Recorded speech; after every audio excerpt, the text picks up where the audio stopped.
Hello and welcome to Landscape Photography World, the podcast for everyone passionate about landscape photography. I'm Grant Swinburne and I'm your host on this show, talking to landscape photographers about their motivations, creative processes and likes and dislikes. This time I'm talking to Rach Stewart about her amazing landscape images. Rach is a New Zealand professional photographer based in Mount Maunganui on the North Island.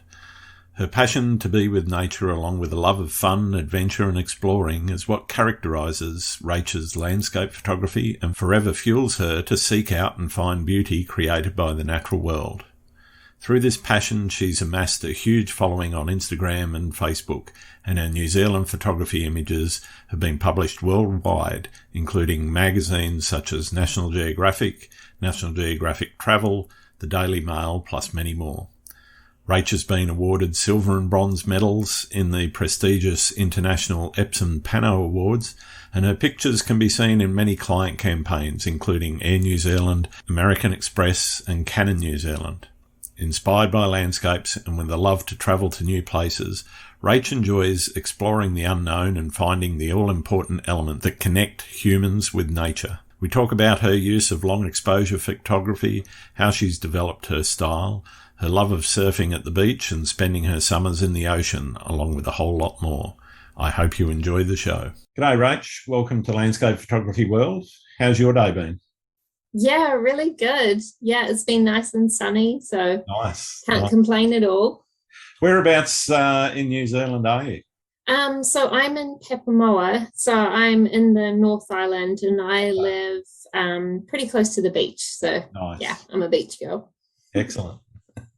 So why don't we start with how you got started in photography? What was your first step and foray into photography? Okay, so I had a job where I was a publishing designer, and I left that to have my first baby, and after that I couldn't go back to the same job, so I was kind of left with this bit of a creative hole in me. And at night times I would have a rest from the baby and go for a walk down the beach, and I started taking photos on my iPhone 4, which is like, that wasn't even a good one, it was just the plain iPhone 4. And yeah, I started kind of just taking snaps at sunset and really liked, taking photos of the birds and little plants, and yeah, really nice light and colors, and really liked that. And it basically stemmed from there. And after that, I went on one of the sites here, it's called Trade Me, and you can buy secondhand stuff. And yeah, I bought a Canon 650D, so kind of a real entry model. Yeah, and it just flourished from there. I kind of learnt to use it in manual. I just started straight away in manual, and nice. Wow. Yeah. No auto. So no auto, no. I guess talk to me a bit about how you learnt and what you did to educate yourself, because taking that step into manual for some people can be quite daunting. So what did you do to equip yourself with what you needed to know? So I pretty much YouTubed everything. So I was like tapping away or Googling what settings do I need for sunset? Like, that was pretty much it. And then I would find a blog and it would say, oh, you need ISO 100 and F11 and a slower shutter speed. So I basically was just getting settings for each time of the day. Nice. And then watching YouTube tutorials, and and then as the more I went out there, so I was pretty much doing this every day to try and teach myself how to take a photo, and going down the beach every night, and just getting out and practicing nonstop. And it somehow clicked, ISO and F11 and the shutter speed, and it all kind of matched. And as I experimented more, I really kind of got the hang of it. But yeah, YouTube was, I mean, even when I went to take a first night shot, I was still YouTubing what is the settings for night photography. How to do night photography. Totally. Yeah. Cool. Yeah. I mean, to be honest, a lot of people learn that way, and the number of resources that are out there now is absolutely phenomenal. I mean, when I kind of started, I back in the film days, when dinosaurs roamed the earth, there was no YouTube, there was no Google. You had to find somebody that could actually or read books and things to try and do that. So it was a revelation when digital came along and all of these resources started to spring up, and you could go, oh, so. I know a lot of people get back into film now, but I'm not going back. I know you've been there. Been there, done that. Yeah. So talk to me about what motivates you to create. And I guess, where I'm going with this is how you moved from, taking those shots and why, the why around where you moved into actually creating it as art, as opposed to here's a nice sunset shot.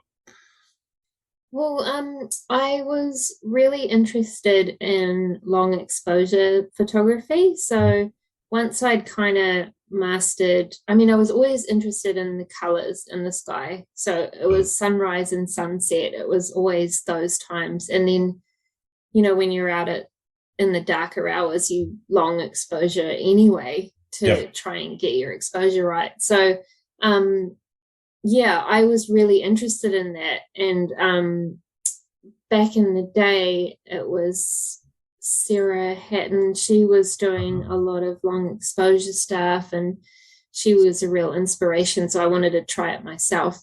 Yeah, right. And that's when that creative kind of thing came into it, is because you're not just taking a photo, you're actually creating something, waiting for it to come on the back screen.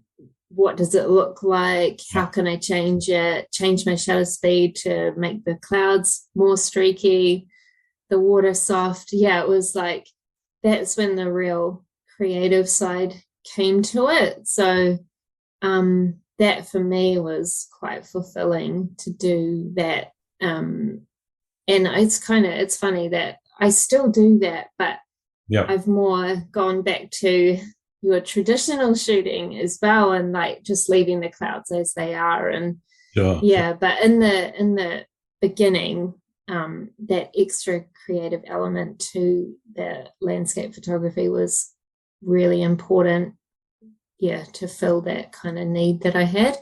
And then the editing of that, because long exposure, kind of that dreamy sort of feel, I would want to be editing it in that dreamy kind of way. So that's where I kind of started.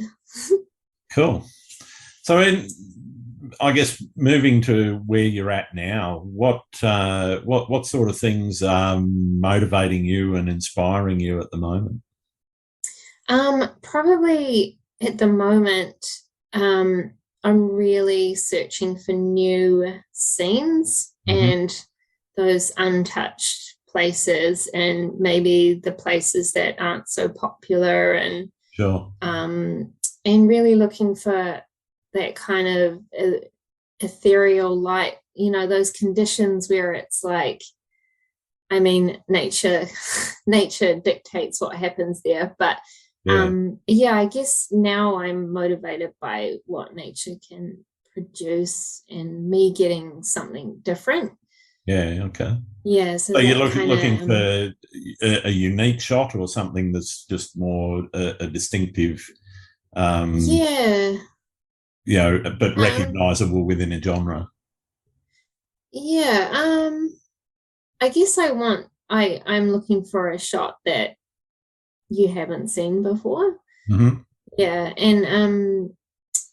it is hard, because in New Zealand, in the mountains, you either have to hike for days and days to get to somewhere new, or you need a Sure. helicopter to get in, and yeah, but I've got a few ideas. So I guess I still love all the places that you see, in all the photos. And I mean, you can still get amazing photos and conditions at all those popular spots, but I'm kind of looking for something a bit different now.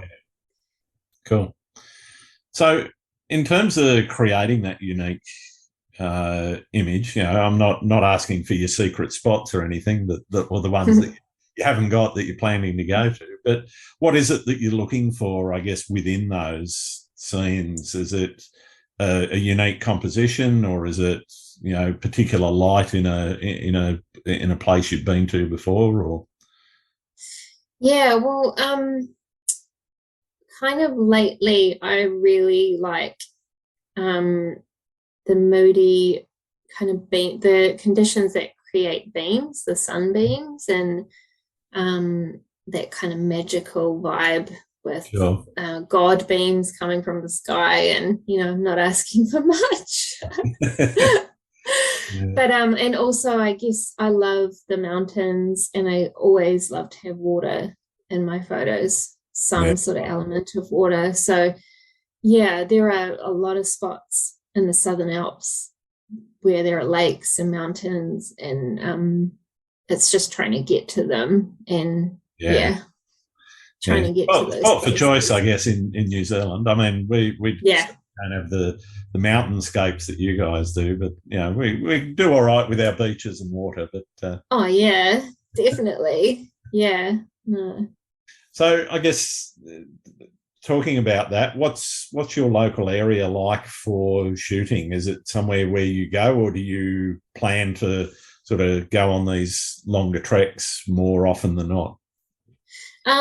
Yeah, so I live by the beach. So the beach where I started taking photos, so like 16-kilometer white sandy beach, really beautiful.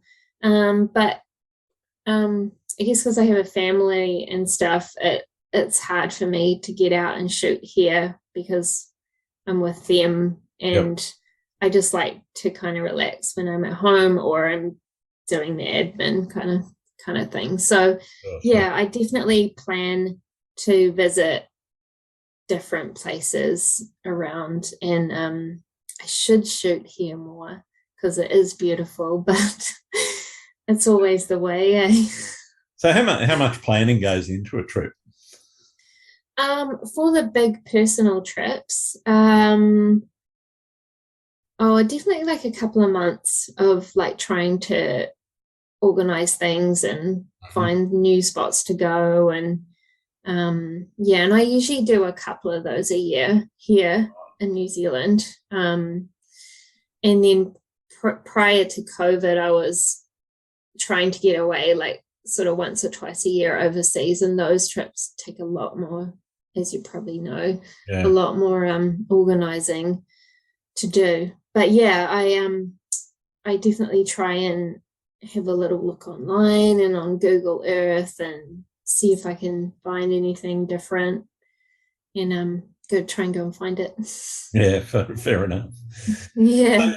So, in terms of that planning, does that sort of incorporate going into the field with a concept of what you're thinking of shooting, or do you tend to let the concept come to you once you actually land in your location? Well, yeah, no, I always go in kind of thinking of a concept or a shot, but I always come out with something different. Yeah, like always. So it's kind of going in there, maybe knowing what I want to get, and then either the weather, dictating what I do get, or, you only see a certain amount on a picture or Google Earth. Like you can't tell what's there. And so I always end up going somewhere and getting something new or different, which is super cool. Yeah. How would you describe what it is that you're trying to communicate, I guess, with your photography? Well, a lot of my photography always had a person in it, whether it was me or someone else. And I guess I've always just wanted to make that connection between humans and nature. And I want people to look at my photos and want to be there or imagine themselves there, or, just connect through a memory or something. Yeah. So, and trying to edit in a sort of dreamy-ish way. Yeah, I guess I want people to be able to escape the real world for a minute.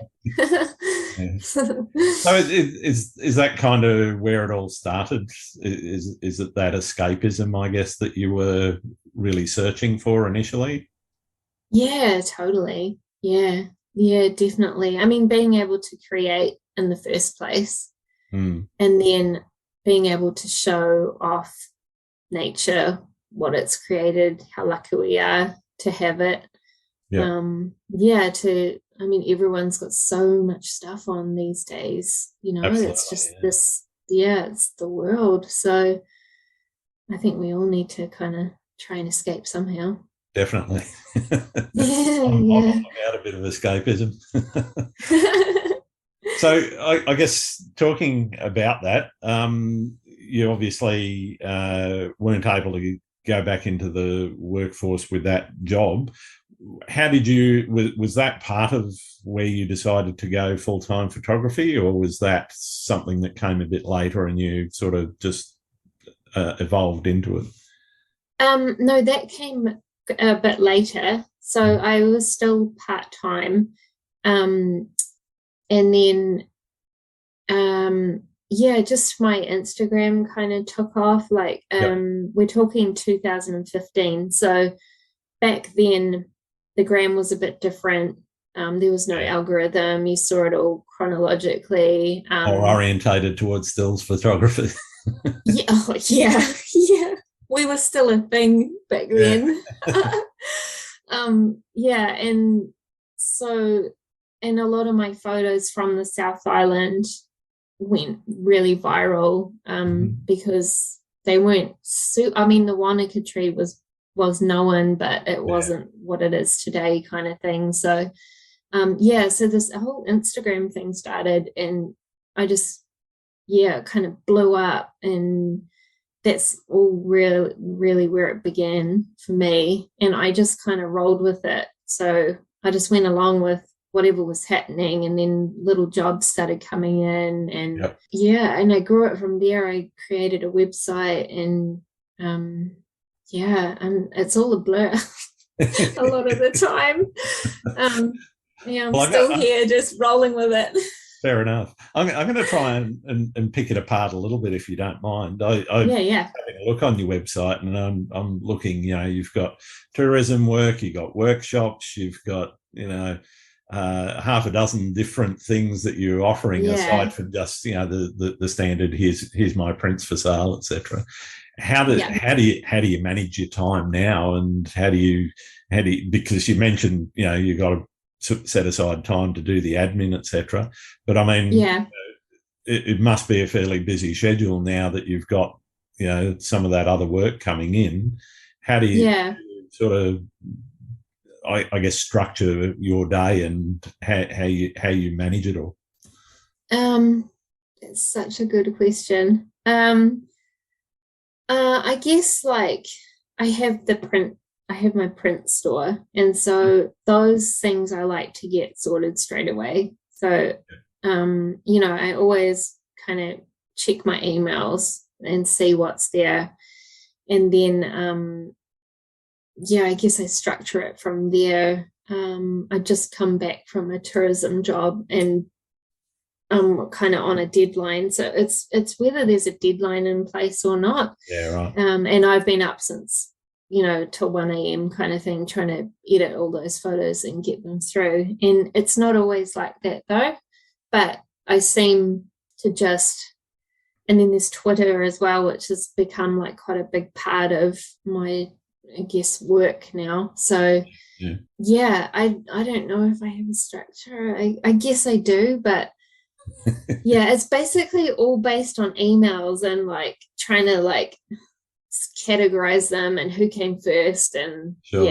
I don't have like a huge amount of like big tourism jobs. But I still work for a couple of companies on for Instagram stuff. Yeah, And right. it's just kind of making sure I meet those deadlines. Hmm. So Yeah. are the deadlines the biggest difference between your personal planning or your planning for personal trips versus the trips you might do for a tourism or a Instagram job? Yeah, like the two are completely different. But I make sure like I set aside the time for the personal trips, and then obviously I still check my emails and stuff, but Sure. that's solely for getting new content for my portfolio. And they are way different, those trips. They're like, yeah, they're just for me kind of thing. Yeah. So pretty enjoyable. But yeah, the other things are a little bit more stressful because you have to get what the client wants, and it's not always going to be pink skies and loveliness. It's you got to go with the weather and try your best kind of thing. Yeah. They'll want sunny skies and they'll schedule you in the middle of winter when it's raining Yeah, totally. Yeah. because Yeah. that's the timing for the campaign that they want to run in spring for summer. Exactly. Or they're like, oh, we want this photo. And I'm like, well, I hiked 3 days to get that photo. And it's like, it's not on the side of the road. Yeah. Yeah. So, yeah, it can be a bit challenging. So, in terms of that blur, as you called it, how did that sort of take shape as a decision to make the lifestyle choice to say, okay, well, there's enough of this now to actually make a living out of, and I'm going to forget about any other kinds of work. This is what I want to do, and go with that. Obviously there's the passion there for photography, but there's obviously financial aspects around that if you're not getting the work, you can't afford to do Yeah. photography. So how did you sort of come to that decision and say, okay, well, this is where I want to be now? I guess for like 2 years, I mean, I always wanted to just go full time, but I was, I can do it, but what if it stops? Like, like there's Yep. always that taking that big leap. Yeah. And things just progressively got better and better for me. And I just, it was too stressful to have the two things. And Yeah. so, yeah, when one was outweighing the other by quite a lot, it was just, it's just time to make that choice to Yeah. leave somewhere where you've been comfortable for years and years and years and pays the mortgage. And um, it was just taking that big leap, but you just have to do it kind of thing. So Yeah. Got to pull the bandage off and just go with it. yeah, and then that and have the extra time now to like market and do all the things that you kind of couldn't do because you were doing Yeah. something else. Yeah.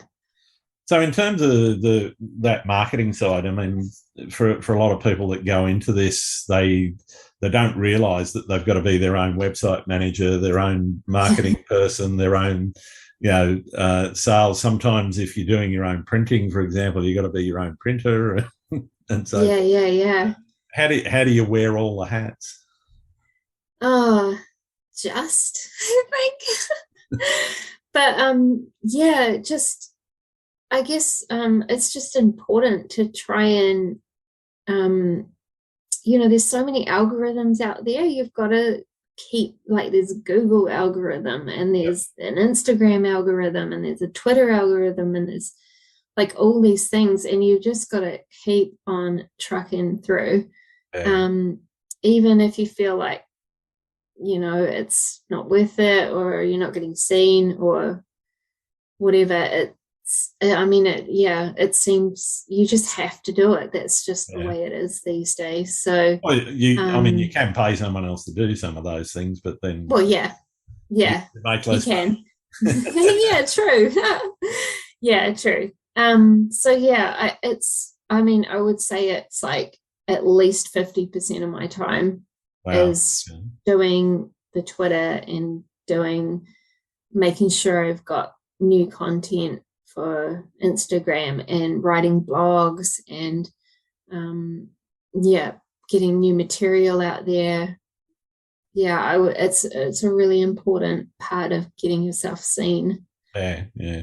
Yeah. What's the most important thing you think for somebody that's starting out to think about in terms of marketing their personal brand? Oh, yeah, I guess just like I said before, just being seen and putting your best work out there. So, make use of all the social media outlets that we have out there. Make a website. Like a website is really important. And even if it's only got kind of 10 of your photos, just have a landing page for people to come and look at your best work. And a way to contact you, put in an email. Yeah, exactly. Yeah. Have all those links there so that people can see what you do and Google can see what you're doing. Yeah, like I don't know. I mean, I'm sure people know how important Google is, but it really is important if you're running a business. But how much time would you spend just on the SEO side of things, the search engine optimization? Well, I've got mine pretty much set up, and I run a program that my partner showed me, and that just gives you kind of stats on how you're doing, how you're trending. I can't remember the name of it right now, but something like that, just to help you see what's going on.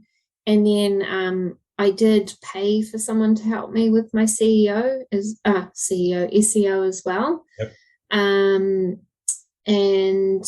But then they just did a little bit, and then my partner and I did the rest, and kind of really tried to get my website keywords and all that kind of thing. And then so keeping that going is writing new content and new photos and just trying to keep things fresh. Yeah. I think one of the things that a lot of people may not realize is that the words that they put with some of their images actually helps with that sort of stuff. And it's it's important not just to, and I mean I gotta say I'm pretty hopeless at doing it myself, but because I struggle to write more than half a dozen words for some of my shots. It is really important for people to get their little story, I guess, for each of their shots on their website, because actually uses that to help people find it. It's pretty important. So what about workshops? When did you start getting into that, and the education side and helping people take better photos? So Dan Murray, Lee Cook, and myself, we started Pure Photo Adventures in 2017.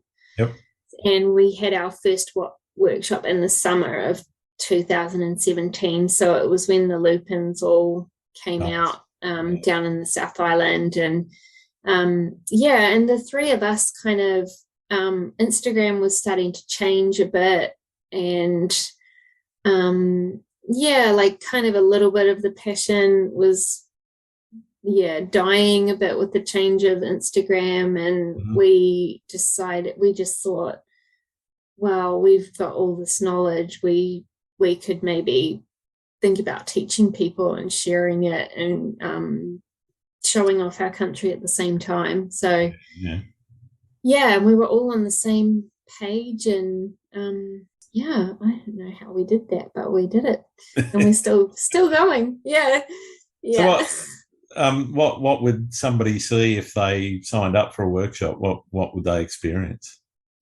So we're only in the South Island at the moment, and we basically take you to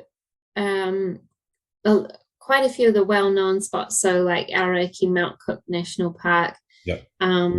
There's so much to see in there. The mountains in the Mackenzie area, Wanaka, Queenstown, Milford Sound. But we have our own little places that we know of that are not so popular as well. So we take people there, and we have all sorts of people. We have from your beginners to people that just want to hang out with photographers who already are very good at what they do. People just wanting to learn long exposures or wanting to learn more about astro, compositions. We get like a wide range of people, so it's been pretty cool. So what's the most important thing, I guess, in prepping from a workshop? What's the most important thing for running a workshop that you need to take care of?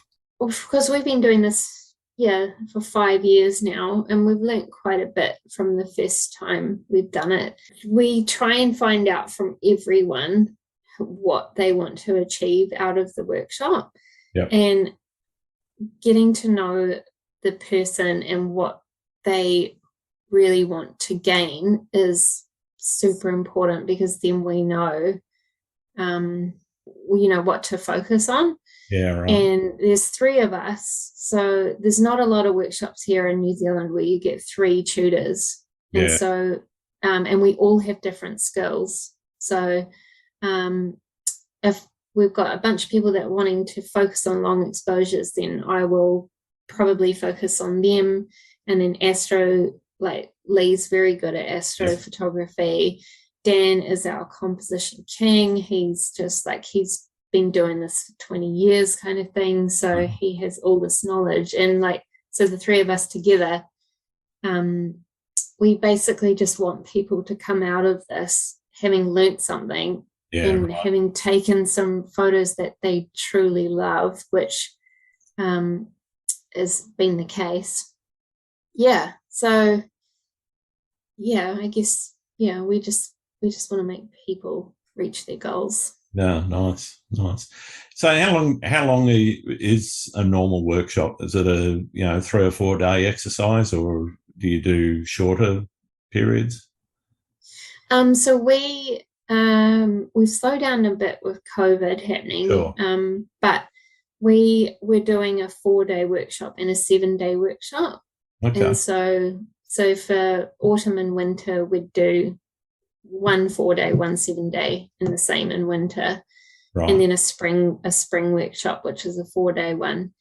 But this year we're just doing 1 6-day workshap in winter, because our borders were closed and we just it was very difficult to get into New Zealand for a while. We're finally free. How much has that changed your attitude towards your photography, the lockdown and the pandemic in general?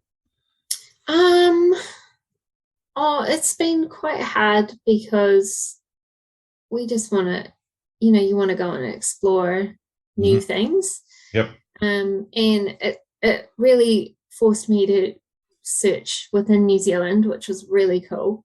And we've done some really great trips and got some beautiful photos, but definitely wanting to get out overseas and see some new things. And we were very lucky to be trapped here, but it's time to get out now. Not a bad place to be trapped. Not a bad place to be trapped at all. So where's your first overseas destination? So I'm actually taking my kids to Fiji. So we're gonna have a little just a break. Yeah. Oh, that's a They've been tropical island in the Pacific. yeah, just a real chill.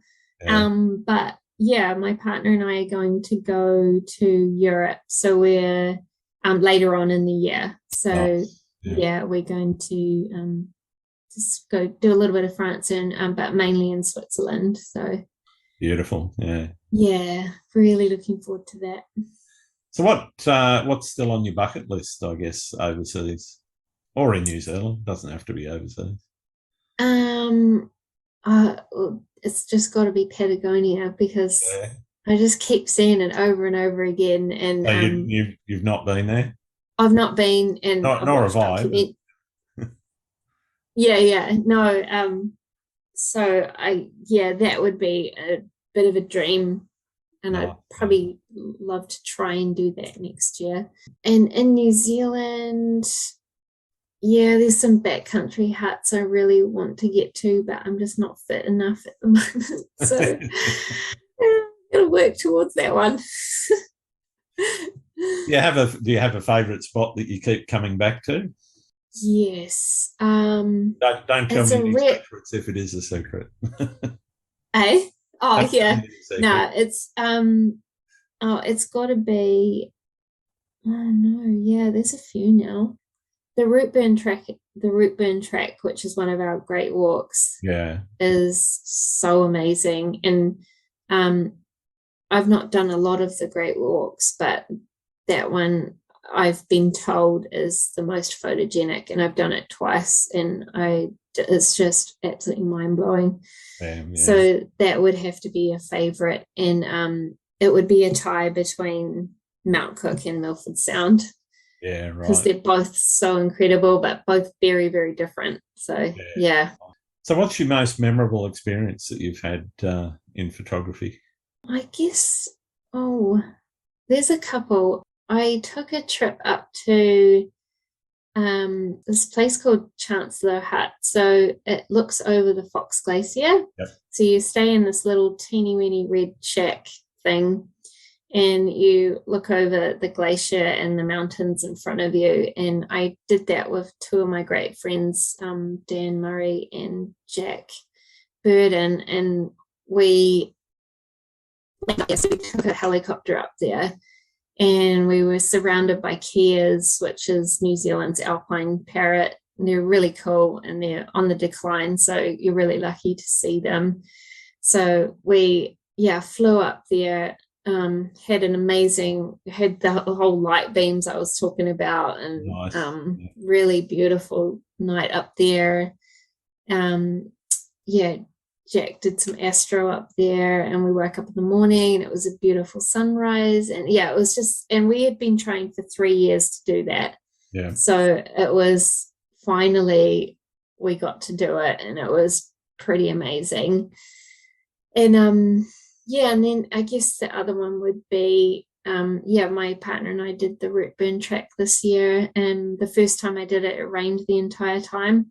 So this time we did it, and it was so beautiful. The Nice. weather was just perfect the whole time, and although it was hard going, it was just a cool experience, and he'd never done Great Walk before. So Yeah, right. it was really cool. Yeah. So I guess With those the, two stand out. yeah, fair enough. With the huts over there in New Zealand, I'm not sure if they work the same way as they do here, and probably for some of the overseas listeners, they may not have experienced these sorts of things. Do you have to book ahead, or is it just something that you can turn up? I mean, they're originally built as shelters for hikers and skiers and so forth in Yeah.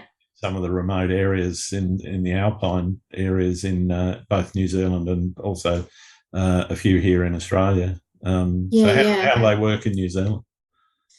So we have seasons. So on the off-peak season, which is during winter, you don't have to book I'm talking about the Great Walk huts. You don't have to book. It's a first in, first served kind of thing. But then during the on season, the tickets sell out. So it's usually in June that Doc released the tickets for the Great Walk huts. Yeah, right. And they normally sell out within 24 hours, and that's most of the Great Walks. So you've got to like know when they're dropping, or of course there's cancellations and stuff and you can check, but you definitely need to be booked and to have paid. For the not Great Walks, it's a bit of a mix. So it's either first in, first served, or you need to book. It just depends on what hut it is.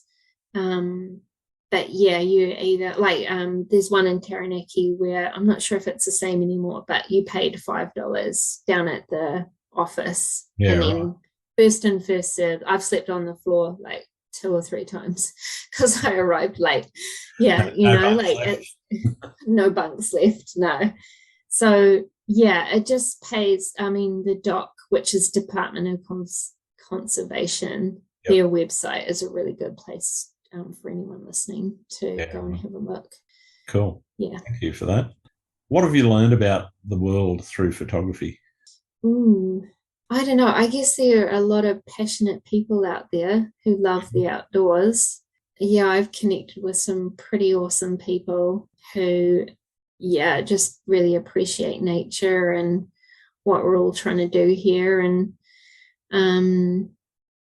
it's definitely opened up a world that I probably didn't see being in the corporate world for so long. And just some really great people out there that you just connect with. So it's been really cool. And culturally, myself learning about New Zealand more, about these places I'm going to, the Māori history behind them, and like respecting that culture when you go onto a site and that kind of thing. That's been really cool. And to the countries I've visited overseas. So Have you noticed, in terms of the environmental impact of lots of people, obviously during COVID, you've probably had some of your heavily trafficked areas get a little bit of a respite that they can recover a bit. But, were you noticing over those years from where you sort of started to do some of these trips to just before COVID that, some of them were starting to get, erosion or, just the impact of so many people heading there? Yeah, for sure. It's especially in the alpine areas, it's just those plants take, 20 or 30 years to grow to such a tiny little size. It's you definitely notice when someone's trod on them. And it was getting ridiculous before COVID in New Zealand anyway for tourists coming and going to all the spots. Yeah, totally. It's his fault. Yeah. But it was just getting a little bit crazy with all the popular spots. So they had to end up the Church of the Good Shepherd, which is a really popular little church in Tekapo, that's had to have a fence put around it. And there's definitely been some changes. One of the mountain towns at Mount Taranaki, that's had a boardwalk put around it. When I kind of first went there, it was just, it was just there. And so I guess trying to protect that alpine environment's been quite important. Some of those places are, the environment's very delicate, as you said, for a plant to grow to 3 inches high. And totally.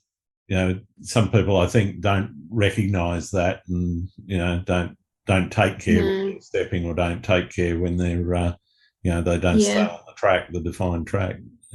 Just get the shot for the gram. Yeah. Tasmania was very much like that. The plants in Tasmania were incredible, and they've been growing for hundreds of years, and there's still Yeah, well, teeny weeny most of little. the overland track down there has been boardwalk now for quite some years, Yeah, simply because yeah, of that problem where yeah. originally it was just the dirt track sort of cut through the vegetation, which was Yes.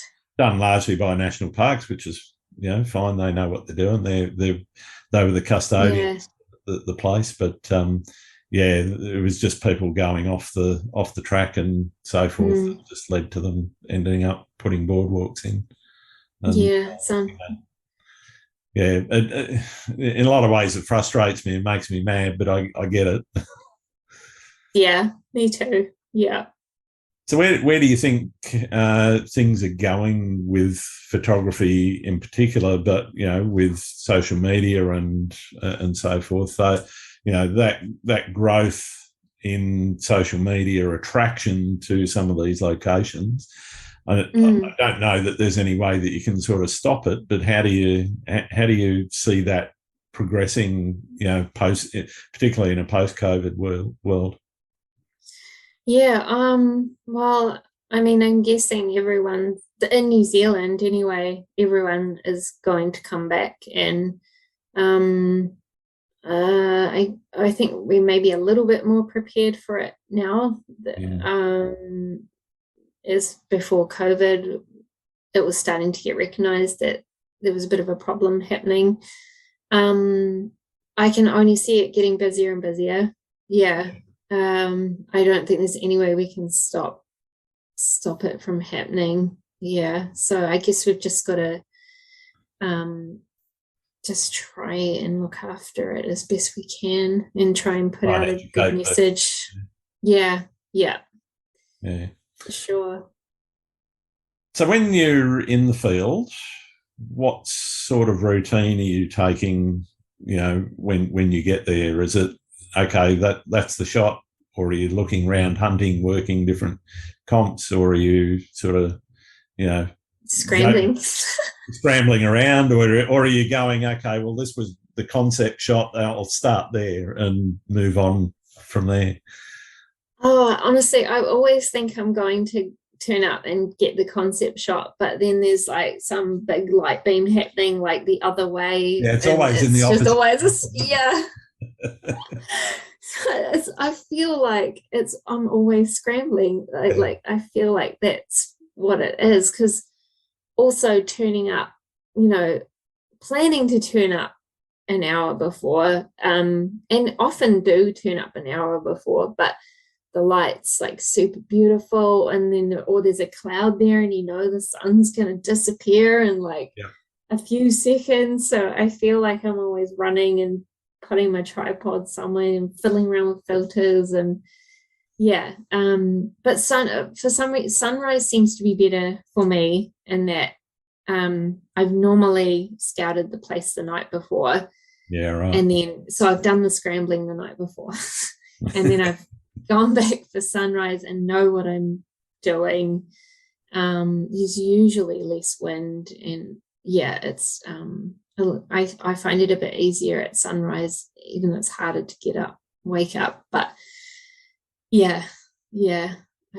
So a bit of both, I think, a bit of mad scrambling and then a bit of more structured. I seen what I want to shoot, Yeah.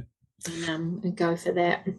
So you're trying to, I guess, just looking at your style of shooting, are you trying to do everything in camera as much as possible in the one exposure, or are you doing multiple exposures for blending later, or a mix? Well, I've had the 5D Mark IV for quite a few years, so I was doing a bit of both. I was doing a bit of bracketing for the dynamic range, so a little bit of that, but then also for a long exposure, yeah, it's pretty much all in camera. It's using the filters and Yeah, right. yeah, trying to do it that way. But I just got the R5, the Canon R5, the mirrorless. So I haven't really had to bracket too much with it. Yeah, the dynamic it's a bit range different. Quite a bit better than the DSLR. Yeah. I'm Yeah. fiddling with bracketing on the 6D, and I've got my eye on the R5 as the next step. Yeah. But yeah, it's just, I don't know. I'm just tossing it up at the moment. I was honestly like that for a couple of years, and then I finally did it, and the difference is night and day. Yeah, I wish I had done it before, but obviously the price is a factor. Yeah, that's one of the factors. Yeah, yeah. I tell you, it's worth it. Yeah. Okay, fair enough. Yeah. So what about processing? I mean, you've got the shot in the camera, you know, however it is. Are you straight home and onto the computer, or have you got a laptop or an iPad in the field and you're uploading them and, you know, examining them for what's a keeper and what's not, or do you just sort of leave it a little longer and, you know, take your time with getting into the processing? Obviously, for your personal work, if you got a deadline, I know what that's like. Yeah. No, I am so do not look at them for as long as I can. Okay. Pretty much. Yeah. No, I'm not. I can't go and look at them on the same day. Yeah. And then I would say maybe even a week. I would I would put them on the computer just to have them safe. But actually looking at them properly, I might do a skim through a couple of days later. And I also have this crazy thing where I can't take too many photos because it stresses me out too much. Yeah. So I don't shoot very many photos. And it's gotten worse over time. You don't want to start doing surf action photography. No. Oh my gosh, no. I did a little bit of that the other day, and I came home with about 400 more shots than I need. But no. No. So no, I'm one that's I can't look at them straight away, and then I'll only work on one, and then maybe the next week I'll work on another one. Yeah. For my own personal shots. There's still shots that I've not looked at from last year. So wow. Okay. Yeah. And I think it's amazing that people can take photos and sit down and edit them straight away. I admire that a lot. It's just not in my brain capacity to do it. Fair enough. So when you do sit down, so what does the process look like? Are you doing the cull for that's a keeper, that's not? You know, when you get into that processing mode, or are you have you done that previously and you know which one you're going to work on? No, most of the time. So I'll go through and I just flag the ones that stand out to me. Yep. So I don't have a system of starring or anything like that. I just flag the ones that I know are good ones. And then I guess I just start with my favorite one out of the location I've been to. So not the whole trip, but that particular location. And and so I use Lightroom to catalog all my photos and to start off with editing. So I will normally just try and get the exposure right, just all those global adjustments I'll do in Lightroom, and then I'll bring it into Photoshop and do a little bit more of the detailed adjustments like dodging and burning and any more selective edits. Selective edits and colors and stuff. I do that and then export it back into Lightroom. Do you think you do anything different to anyone else in terms of, that you're trying to put your unique spin on it?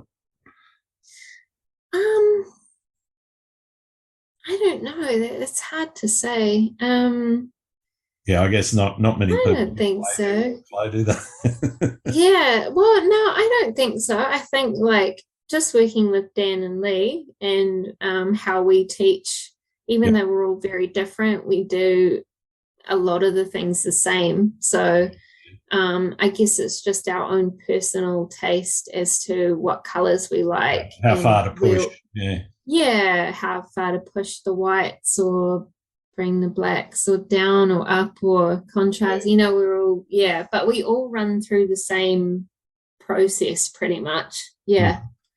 Cool. So what about printing? You mentioned that you sell prints. Do you print yourself or do you use a service? No, I use a local service here in New Yeah. Zealand. Yeah. What sort of steps are you going through for preparing for printing? Obviously, you know, that relationship with the printer and the conversation that you have about getting a good result is really important. But you know, what are the things I guess that people new to, you know, printing large format or, you know, even smaller format, but you know, printing their work need to think about? Um, Definitely need to check the file, like blow it up to 150 Mm-hmm. and it will scroll through that thing up and down to make sure that there's no dust spots and Yeah, there's no hot pixels and there's nothing hiding in there that shouldn't be, like a blurry person or, you know, like I learned that the hard way. So that's my first thing I do when I yeah, when I get a print order. If it's Halo not for one another I've classic. already yeah, yeah. Yeah. So yeah, and then no, I just have a good system. Just make sure you're, yeah, obviously the file is a good file too. Yeah, Yeah, you don't want to be trying to work with a file that's you know, got noise or you know, like it just doesn't look good blown yeah. up bigger.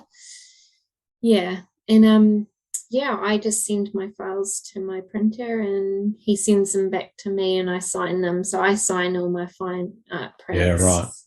Yeah. And then my canvases though, they get sent direct from the canvas maker to the person. So I don't actually get to see them. Yeah, but yeah, it's pretty, I've been doing it for quite a few years now, so it's quite Okay. streamlined. Yeah. Yeah. What do you see as the biggest challenge facing photography right now? Ooh, video. Yeah, Instagram moving the video. Yeah. um, I guess, oh, I mean, I feel like there's a lot more saturation in the market now Mm, than even 10 years ago. I mean, I consider myself still pretty new to it. I've only been doing it not even a decade. So yeah, but I've noticed there's been a huge difference with phone cameras and yeah, yeah, yeah, yeah, so I guess it is getting saturated, but I don't know if that's a bad thing because there's so many great photographers out there. So yeah, it's probably a good thing actually. Yeah,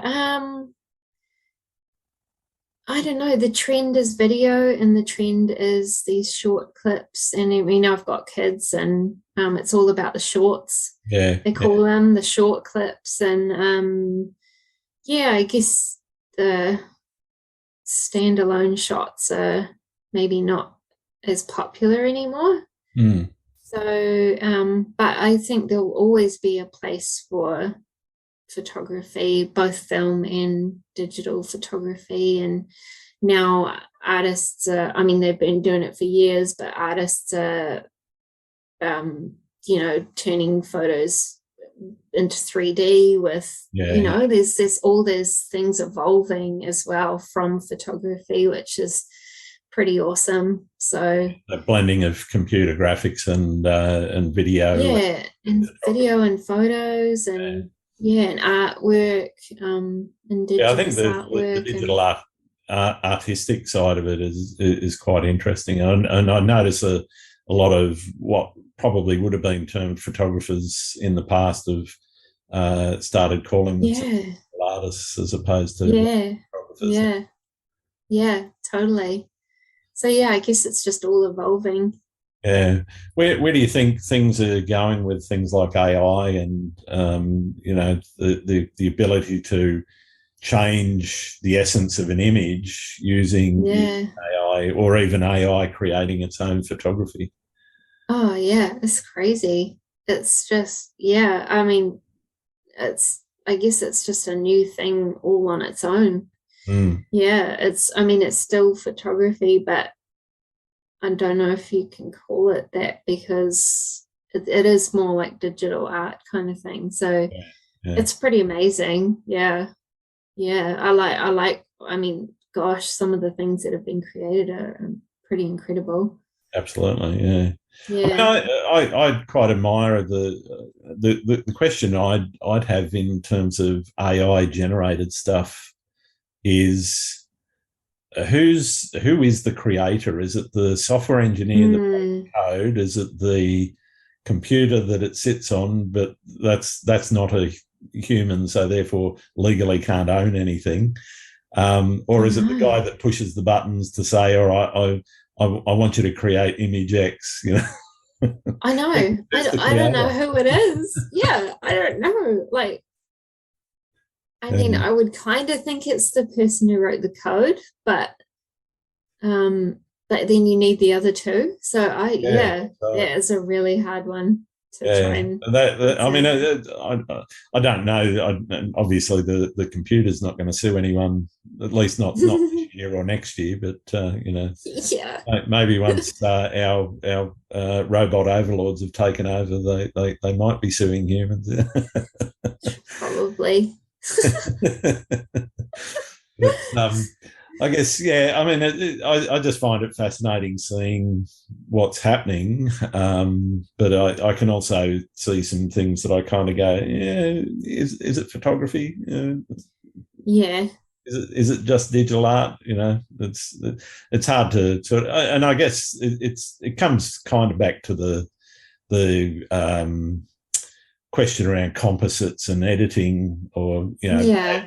adding things as opposed to subtraction using cloning, and even some of the cloning activities that people do, where they're taking things that should be there and moving them around or whatever. But Yeah. Yeah.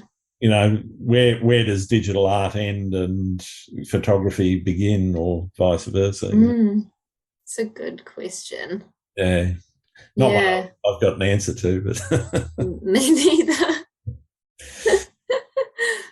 so have you ever hit a creative wall? Yeah, just hard to explain really, but I think sometimes things get so much that Yeah. you either lose the passion a little bit or lose ideas, or you just feel like nothing's working, your Mm-hmm. edits aren't working. Yeah, yeah, I go through these stages of not liking anything I've done Yeah. and thinking I'm not good enough. And um, yeah, it's that battle I think we all have where yeah, we kind of feel good and then we don't feel good. And Yeah. yeah, How do you it's have you handled that in the past? What have you done to sort of drag yourself out of the pit? just probably go to somewhere epic and like take a new photo. So for you, just Yeah, down the I think road. yeah, just McDonald's. No. um, no, it's usually been being stuck in that rut and then going on a trip somewhere and it Yeah. being amazing is being like, yes, this is why I do this. Yeah, it's always nature that brings me back around. Yeah, fair enough. Yeah. What's your favourite thing about being a photographer? Oh, going to all these amazing places that I Yeah. don't know if I would go to. Um, if I had not gotten to photography, Mm-hmm. I liked to travel. I love to travel and meet and learn about new cultures. And I did like to hike a lot too, but I probably wouldn't extend myself to go to these really amazing far-fetched places sort of thing. So it's definitely been seeing these things that you're just like, wow, what is this? Wow. Yeah. That's been the most fun part for sure. And what's your least favourite thing? Oh, my least favourite thing. No sleep. Those sleepless, honestly, some of the trips we've done, it's been like 7 days of no sleep. You're just crazy by the end of it. And I guess just those trips when nothing works too. It can be a bit like, I came to Australia a couple of years ago and it just kind of rained the whole time. And unfortunately it's still raining. But yeah, it's just those trips where you're like, you've got all these ideas and all these plans and nothing works out. I guess that's a bit of a bummer. Yeah, definitely. I know exactly what you mean. If you weren't a photographer, what would you be? Oh, I don't know where my path would have taken me. I mean, if I had the choice to be something to do with music or art, if I was good at singing, like in a dreamland state, I would love to be a singer. You do karaoke? Yeah, no. But I played the piano and the guitar, and so I guess if it all worked out, I would love to have something to do with music.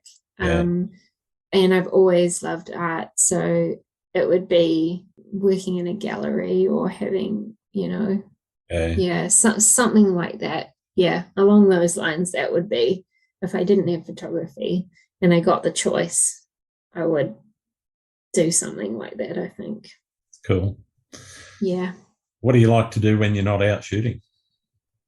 Oh, we've got a little van, so we go traveling. Awesome.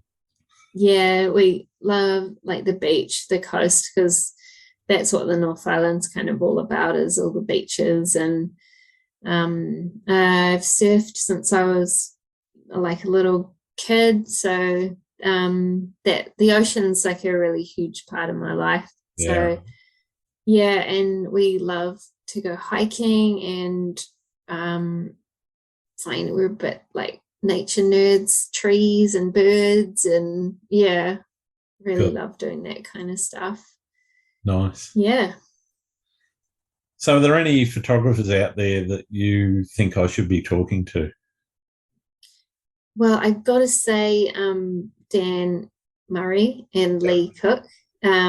Lee will probably, he doesn't like to talk very much, but both of them. Winkle something out of him then. Yeah, and Jack Burden as well. Yeah, right. They are incredible astrophotographers, Jack and Lee. And Dan, I mean, he's been doing this since film as well. Yeah. And so, and he's hiked all through New Zealand, and those are the ones that come to mind. Yeah. Right. That would be, those are Kiwis. Yeah. Oh, that's fine. They're on the Yes. All right, I've got one more question for you, and it's probably the most important one I can ask you. Okay. Do you like pineapple on pizza? Yes. Why is it? I do, and I'm probably in like the wrong camp. But I don't know. Well, no, with me, I'm in neutral. If it's there, I'll eat it. If it's not, yeah. No, yeah. I mean, I really do. I think it kind of adds something. If you'd said spaghetti on pizza, though, no, that's a step too far. That is a hell no. Oh dear. I was talking to Jenna Dixon recently, and we had this question, and I was telling her about the hamburger with the lot here in Australia, where you get pineapple and beetroot as well as the burger patty and bacon and eggs and everything, Yeah. I think we have that here too. Yeah. Well, that's my favourite burger anyway. But yeah, I'm pretty sure we have that at the chip shop. You can get the pineapple and beetroot and egg and ham and whatever else. The works. Yeah. It's the only way to eat a burger. All right. Well, it's been absolutely marvellous spending some time with you, Rach.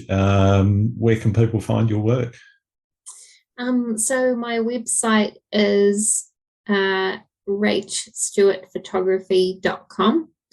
And my Instagram and Facebook, Rach Stewart NZ, and then my Twitter, Rach Stewart _NZ. Too easy. Yeah. And thank you so much for having me. It's been a pleasure. Thank you for taking the time. It's been really wonderful catching up with you. I know it's taken a couple of attempts. We've not been missing each other schedule-wise. So yeah, it was great. Given what you've got on, it doesn't surprise me. Yeah, it keeps me out of trouble. Yeah, no worries. Thanks, Rach. Thank you. Thanks again for listening to Landscape Photography World. I hope you enjoyed the show, and keep listening because I'll be joined by some great guests in upcoming episodes.